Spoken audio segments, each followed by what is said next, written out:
Hey there. There is a kind of grief that does not always announce itself. It does not always come with tears or a clear ending, or a moment other people can point to and understand. Sometimes it arrives quietly, in the middle of an ordinary day, when you look around and realize you are standing inside a life that is real, but not the one you once held so carefully in your mind. And that can hurt in a way that is difficult to explain, because what you are grieving is not only what happened, it is also what never happened. The relationship you thought would last, the path you believed would open, the version of yourself you expected to become by now, the future you visited so many times in your imagination that it began to feel almost certain. When that future does not arrive, it can feel like something has been taken from you, even if no one ever promised it would come. That is what makes this grief so lonely. From the outside, people may see a life that is still moving.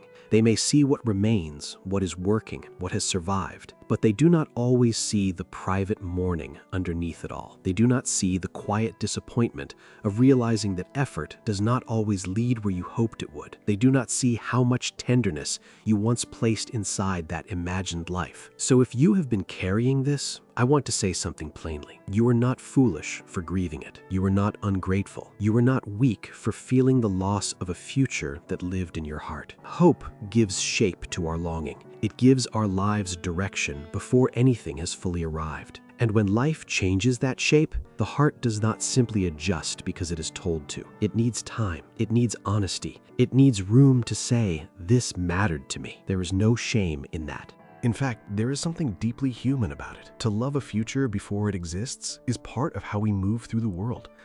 To mourn it when it slips away is part of how we learn what mattered most. And maybe that is the hardest part, not just losing the dream, but learning how to live without punishing yourself for having believed in it. You do not have to call it failure just because it changed. You do not have to force meaning into it before you were ready. You do not have to pretend you were fine with what hurt you. Some losses are not meant to be rushed past. They are meant to be witnessed. So if today feels heavy, let it be heavy without turning it into a verdict on your life. The ending of one imagined future does not erase your capacity for another. It does not cancel the beauty that may still find you. It does not mean the rest of your story has lost its worth. It only means something mattered enough to grieve. And that, even now, says something beautiful about you. You cared, you hoped, you loved a life before it arrived. And perhaps that is not a small thing at all. Perhaps that is the very proof that your heart has not gone numb, that it still knows how to reach beyond what is visible and make room for something more. Even now, in the middle of disappointment, there is a kind of dignity in the fact that you were willing to imagine a life worth wanting. That kind of longing is not a mistake. It is evidence that you have not settled for less than meaning. So let tonight be a place to rest, not a place to judge the shape of your becoming.